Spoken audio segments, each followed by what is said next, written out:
Whittier. Yeah, he was an abolitionist, poet. I've heard that he's a famous writer. Yep,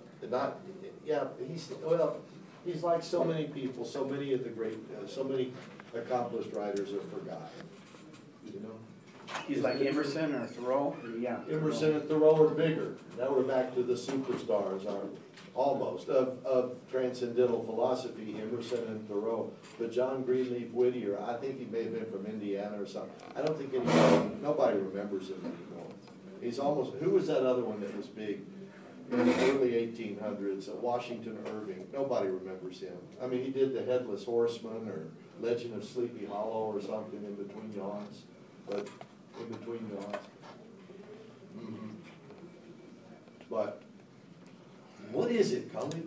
You know, when Frederick Douglass talks about learning how to read, he said he would sneak the newspaper and try to read the words in the newspaper. I think one of the ways I improved my reading when I was a kid was I always read the comic strips every day. Did you read the comic strips? And that improved my reading. And, you know, Fiorello LaGuardia, the mayor of New York, every Sunday he would read the comic strips to the kids in the city. Well, do you understand, everybody understand, it doesn't really matter what you read. I mean, you don't want to just read pornography and crap all the time. But you understand it doesn't matter what you read as long as you read. Make it a habit to read. Read what you like. I know you're not going to read this, so then you go to another 102 and read, and not read in that class. But read what you like. Everybody understand? Do you like to read? Yeah. Hello, do you like to read? I know you don't. You don't have to shake your head. Remember when we talked about a rhetorical question? That's why. I know the answer to that. But the trick is finding something that you want to read. Isn't that correct? Have you ever had a book that you're so interested in, you just want the world to go away? It's like having a new puppy or something. You just want to get back to that. The whole world can go away. And the book may not mean anything to anybody else, but it means something to you. And you can't put it down. You try to tell somebody else about it, and other people will be bored. And then you want to read. You want to read. You won't want to watch Dancing with the Stars or American Idol. You want to read. You might want to do that. You can read about it. You can tweet about it.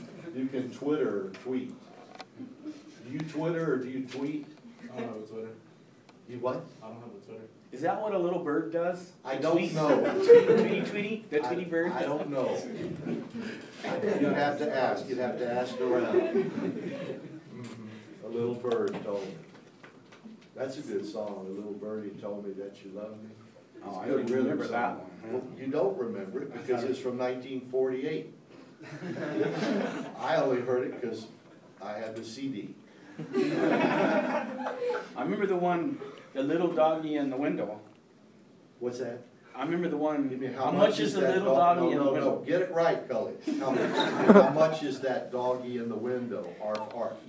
The one with the wiggly tail. Arf, arf. Oh, I like that, arf arf. Yeah, sure, okay, whatever. Okay, enough of that. Let's get back to our subject.